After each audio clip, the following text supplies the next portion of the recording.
Pope in Asia, Philippines awaits papal arrival. Pope Francis is heading to the Philippines for a 5-day visit keenly awaited by the nation's 80 million Roman Catholics.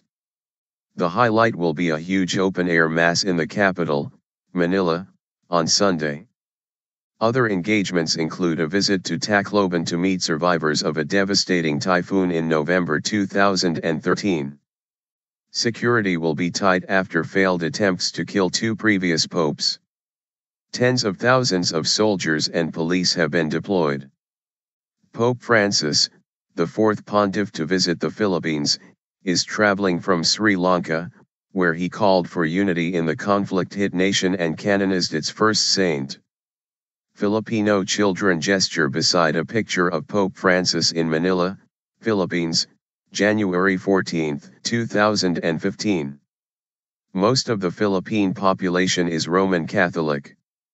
Young boys dressed as Swiss guards rehearse at the steps of the Manila Cathedral ahead of the papal visit to the area on January 14, 2015 in Manila, Philippines.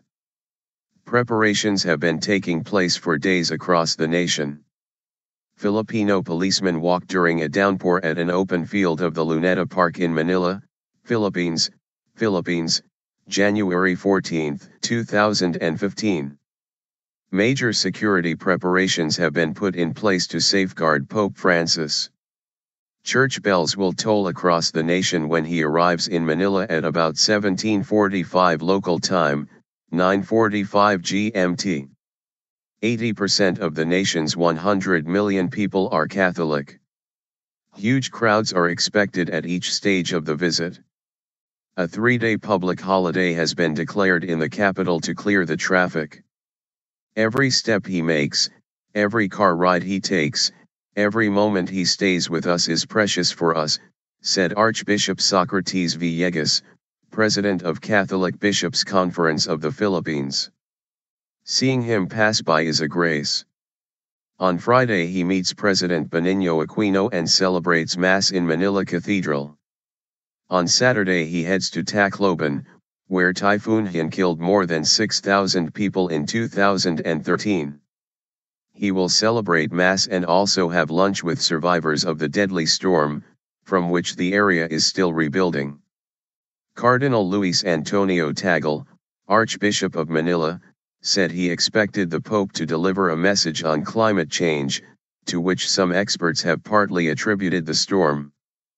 Asked whether the Pope would address issues such as inequality, reproductive rights, and divorce, he said, "His ministry is not to invent new teachings, but he is quite sensitive.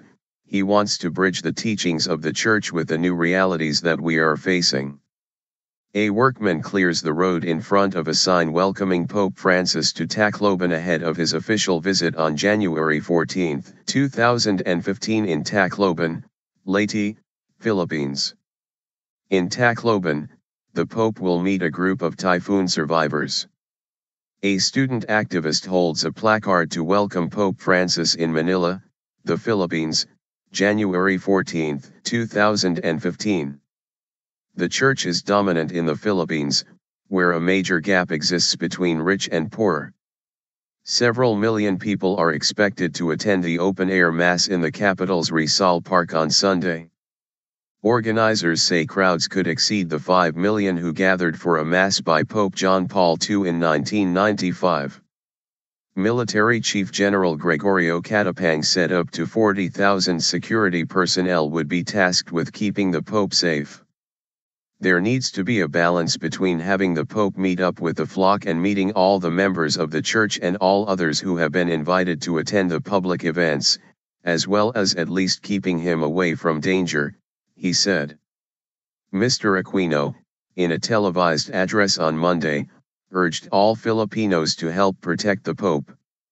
In 1970, a Bolivian painter stabbed Pope Paul VI as he arrived in Manila, wounding him. In 1995, a week before Pope John Paul II's visit, police thwarted a plot by Muslim extremists to bomb his motorcade.